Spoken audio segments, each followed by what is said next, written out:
Update. Would I be the a-hole if I told my male 46 kids, male 16 and female 18, their recently deceased mother, female 44, cheated on me?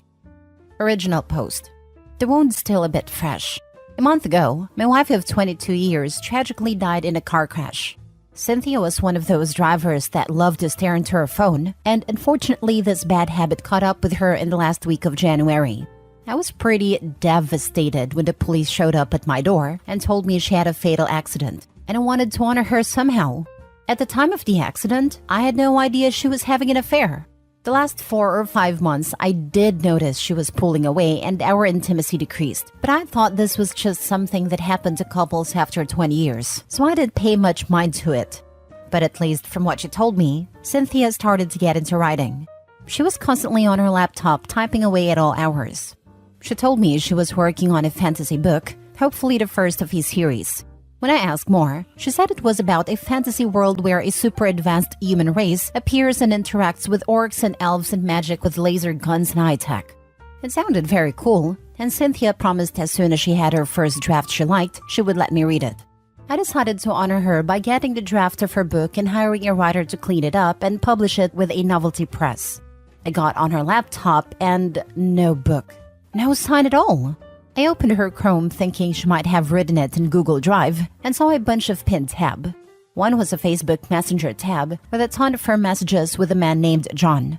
I have no idea who John is, never met him, but they talked about meeting up, exchanged photos, everything. The last message John sent her was 2 days before Cynthia's accident. The two saying they loved each other and him saying he was going on a business trip to Germany. The messages between Cynthia and John have shown they had met up at a house more than once, so I already had a locks changed. Not sure if John is back yet, and frankly don't care if he is. I was thoroughly devastated. She did have a Google Drive tab, but in her drive wasn't a book about elves versus Vulcans, but a shared document with John. The document was a plan her and John drafted on how to divorce me, turn the kids against me, and take our home and as much money as possible. One thing she noted was she has been taking money, a few hundred a month, and putting it in a separate account. I got the bank things sorted out, and the money in the kids' college account. I've also been going to therapy twice a week now. It is hard to be mad at someone dead, especially someone everyone else in your life is grieving and praising as a wonderful wife and mother. I've asked my therapist if I should tell my kids about what Cynthia has done and what she is planning to do. My therapist cautioned me about this. He said that they just lost their mother, and being told this would be condemning her memory. Damnatio memoriae. Maybe now it is not the time, but I think eventually would be a time for my kids to know. Now for the top comments before reading the update. Now is definitely not the time to burden them with that. I agree. As someone who lost a parent when I was growing up, I could not handle information like that at a time. I know every kid is different, so you know yours the best. But personally, I think it'd be easier to wait until they're independent adults, not just legal adults, because I did not consider myself to be functioning as an adult at 18, and can process everything without it taking a toll on their mental health during a time I grieve. Yeah, like waiting until they're steady in their careers. I read something a long time ago when one parent told the kids when one just finished high school and the other was in college. It broke them. The college student dropped out, and I can't even remember what happened to the 18-year-old. Maybe only tell them if they're experiencing something similar in their lives, so they can see that you understand what they're going through. Honestly, there is no need to tell them. My kids were grown and still had daddy on a pedestal. I told them eventually that he might have been a good dad, but he wasn't a good husband. They got it. They were 4 and 5 when he died, and 20-something when I said that. They quit comparing their stepdad so harshly. This is literally all you need to say. That you mourn him differently because he was different with you than he was with them. My mom has told me some things about my late father recently, and it's hard to take. Plus, there's nothing to be done about it now. It just makes me feel bad that I didn't know what was going on at a time, even though I was a kid. She was the adult who chose to not take action. I will absolutely take some things to my grave unless my daughters find a way to get it out of me in my deathbed. I can tell they really don't want to know all of it. No one knows all of it. They don't need to know all of it. Adults should not be telling children everything that goes on in adult relationships. Full stop. But later it's a coin toss whether to tell adult children about such things. I don't think it's helpful unless for a very good reason. For example, my ex is bipolar. That's the most genetically determined of the major mental illnesses, and some of his story is relevant. Although, the children have now passed the point where bipolar makes its appearance, so it's a bit easier to discuss. You would be the a-hole, but I would suggest finding out who this John is and make sure he does not show up in your lives, such as at the funeral or anything. Sounds like they had some big plans involving your kids, and who knows what this POS could say. Now for the update. Some things have happened since the last time. To answer some questions, I have gone to the bank and got control of Cynthia's account and transferred the money into a savings account for the kids. Also, my kids already suspected. Tuesday night, my eldest Michelle and my son Jason had something to say to me. They sat me down in the living room and Michelle said, "We think mom was cheating on you." They both said they weren't sure, but it was eating them up seeing me in extreme grief the past month, and they thought I should hear what they suspected. They brought up how Cynthia was always away, and when she was at home, she would say strange observations about me. Stuff like, "Isn't it weird your dad's working late this week?" This is one of those seeds Cynthia mentioned in her document that she wanted to plant to the kids. Michelle said her suspicions went high the week before the accident, when she got home from the school and saw a strange jacket on a coat hook by the front door. It wasn't any jacket Jason or I had, so she was very suspicious about it. I told both my kids that I didn't tell them, but I found evidence on their mom's computer when I was looking for the book she said she was writing. Michelle wanted to see the evidence, but Jason said he doesn't want to think or talk about mom for a while. I shared the info with Michelle after she insisted she already suspected her mom and was ready for it. It feels good to now have someone close that can talk to me about this beyond my therapist. Yesterday afternoon, I was home alone when I heard someone jiggling the back door knob. I went to the door and saw a man I never saw before, trying to use a key on the lock. I told him to step back from the door and he almost jumped. I opened the door a crack and asked him who he was and what he was doing in my backyard. It was John, Cynthia's affair partner.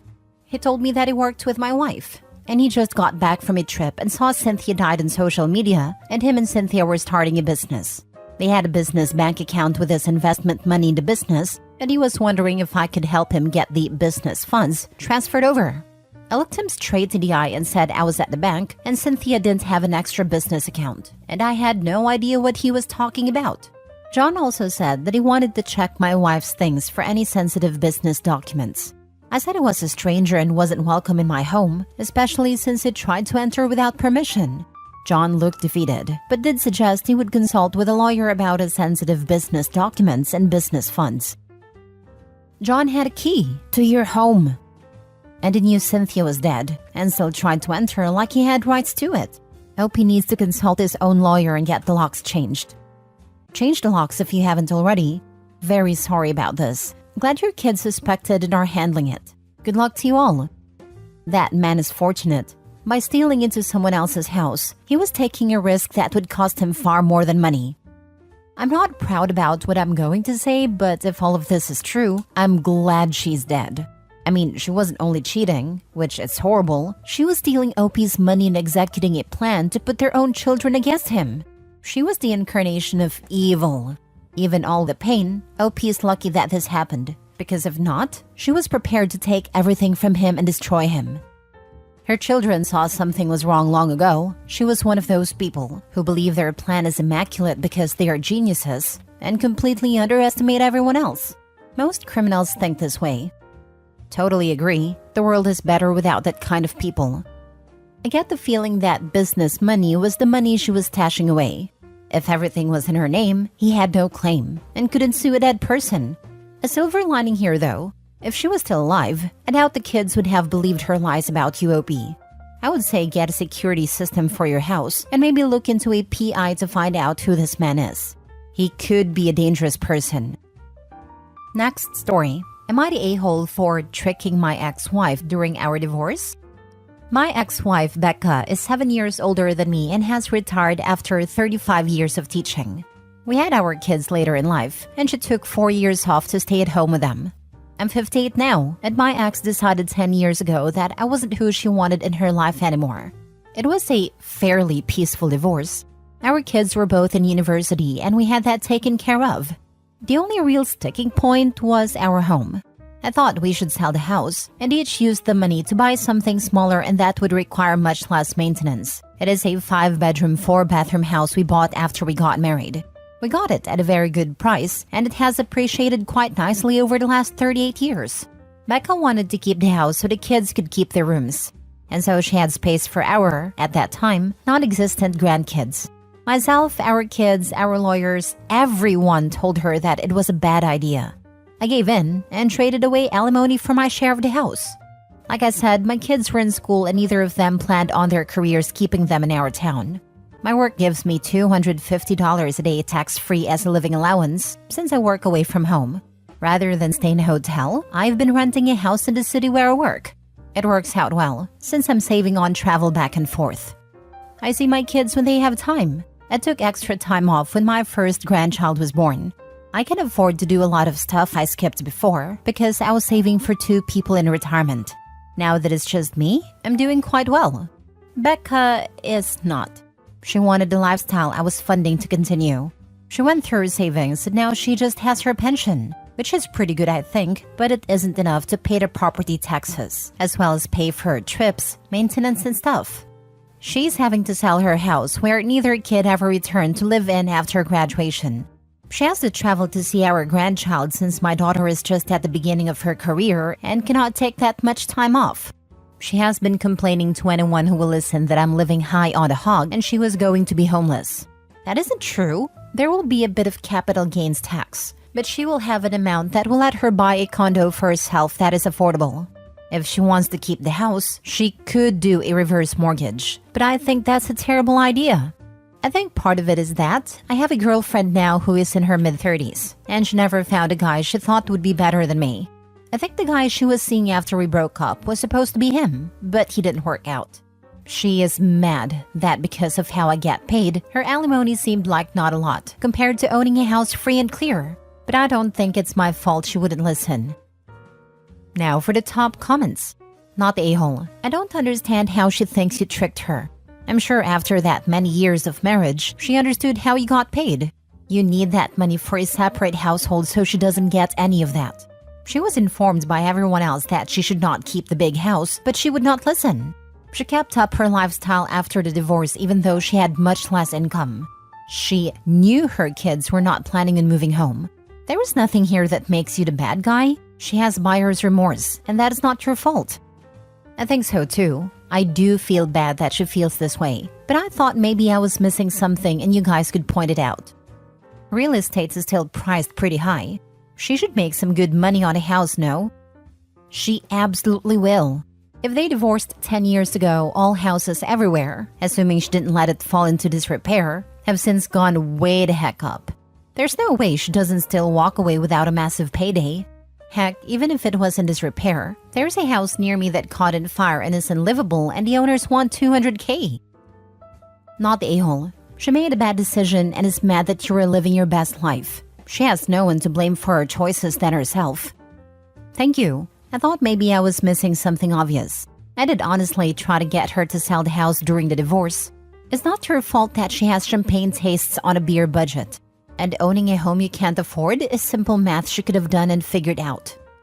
Stop dwelling on her issues and live your life. Right? She's certainly living rent-free in his head. It's hard to separate lives after almost 30 years together. Our friends and family are all the same after this long. She didn't seem to have much of a problem separating things. Last story. Am I the a-hole for completely ignoring Valentine's Day because of our dead bedroom and not entertaining my wife when she expressed that it upset her? My wife and I are in our early 30s and have a dead bedroom. She's lost her libido over the years, and I can positively confirm that this isn't the person I agreed to marry in the first place. I tried to get her help, but she hardly follows through on a suggested course of actions, whether it be in a couple's therapy or individual ones. I feel like I don't love her anymore, but in my culture, divorce is taboo. So I am essentially stuck in this marriage. I hate how she doesn't even try. She would have all the time in the world to complain about her manager or complain about her weight, but wouldn't do anything about it. But trying to improve intimacy and getting her to do stuff is like beating a dead horse. So I withdrew. It started by stopping texting her "I love you beautiful" every day when I'm at work. And then I stopped giving her foot rubs and back rubs. Stopped making date plans. Then it came to a head when I completely ignored Valentine's Day and didn't get her anything. It was just like any other day to me. She confronted me and was terribly upset about this. I asked her, has she done anything to make me want to love her? Why should I be coerced into giving affections I don't want to give? Like, why should I care about what she wants when that care isn't reciprocated? Maybe this is vindictive, but I am disillusioned by her and disappointed in her for giving up completely on an intimate part of our relationship. We cannot stand each other, and she doesn't acknowledge me. Am I the a-hole? Not the a-hole, but you're the a-hole to yourself. You're going to be miserable for the rest of your life because divorce is taboo? Nah, man, don't throw your life away. Be brave and let each other go. You should be more upset with your culture because divorce being taboo is ridiculous. Stay miserable if it's so important not to offend your culture. Otherwise, leave. She's an a-hole. Like in India, where divorce is a taboo, getting it is extremely hard. Especially as a man, where it's ridiculously and unbelievably common to use multiple DV and dowry sections as false cases to prevent it, if other party doesn't agree for a divorce. That too with an extremely slow and cruel court system. Getting divorced is so painful that most people suffer endlessly instead of getting it, especially men. Not the a-hole. And taboo or not, do you want to spend the rest of your life miserable because of a cultural taboo? Till death do us part? Sounds like person you married died already. Yeah, early 30s is perfect time to make a new start and build the life you want. Don't let cultural pressures get in the way of your happiness.